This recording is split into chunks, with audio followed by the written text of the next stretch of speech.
fans and even most media thought, that's pretty cool that you got named.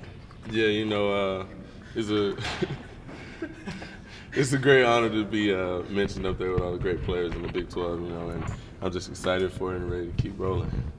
I think part of it too was the way you persevered when you had the injury, came back, didn't waste any time with getting back in the flow of things, and then you really found your role on this team and just kept making yourself better at it. It's just my circle around me, my teammates, my family, and the coaches. They just continue to just push me through and tell me you got to do this, you got to do that, if you want to be successful. And that's what I was trying to do for my team.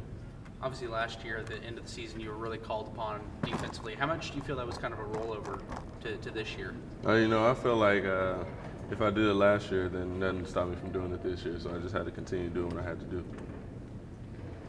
A lot for, I think what we're going to hear between now and Thursday at 8:30 is Baylor's playing to get in the NCAA tournament. So they've got a whole lot to play for. But at the same time, to me, for Oklahoma State, there's a lot of value in getting that win Thursday night. Oh, definitely. We're just going to come out, we're going to prepare well here and go up there and handle business. This will be your third time seeing their big man. What do you take from your first two experiences against that 7-footer? Just more about their game, what they like to do, what makes them uncomfortable, what makes them comfortable, and trying to take those things away. You mentioned that one of the things these two teams seem to be able to do to each other is make them uncomfortable. The games have been, to be honest, ugly. Can you see these two teams playing a pretty game of basketball, or is it just going to be destined to be ugly every time?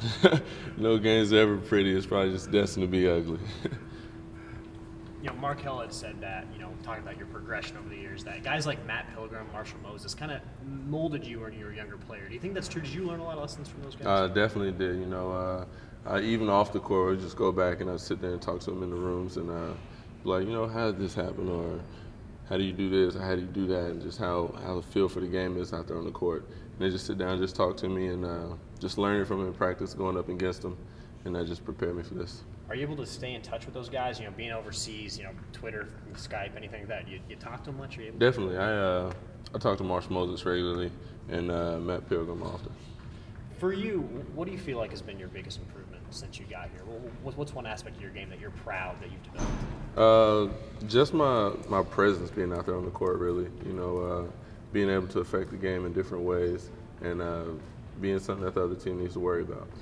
One of your key moments this year was that big block against Baylor that led to the Markel Brown lane for the win. Where do you rank that in your blocks this year? Do you ever kind of think about which one's your favorite? I never thought of it like that. I just go and block it. That's it. You need to talk to Markel. He rates all his dunks. You can start rating your blocks. Yeah, we'll get together on that and see where he rates. There's a lot of people talking about this is a wide open Big 12 tournament, Michael. You guys have beaten everybody in the league. Everybody that'll be there. Why not OSU? Yeah, exactly. Why not us? We saw that coming into this year that the league was going to be wide open. Preseason rankings and then just the outcome of how the conference turned out, who gets beat, and you see people get upset and stuff like that. So it should be an exciting conference tournament. What do you think about DeAndre Jordan's dunk? Oh God. What do you think about Brandon Knight's block there?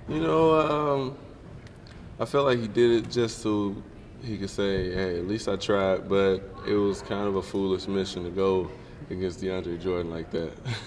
Now, I say give him some credit, rather than run from it like a lot of guys do. He at least tried to man up. He was there, and had he got the block, everybody was like, hey, you did that, you saved it, but it didn't go that way for him.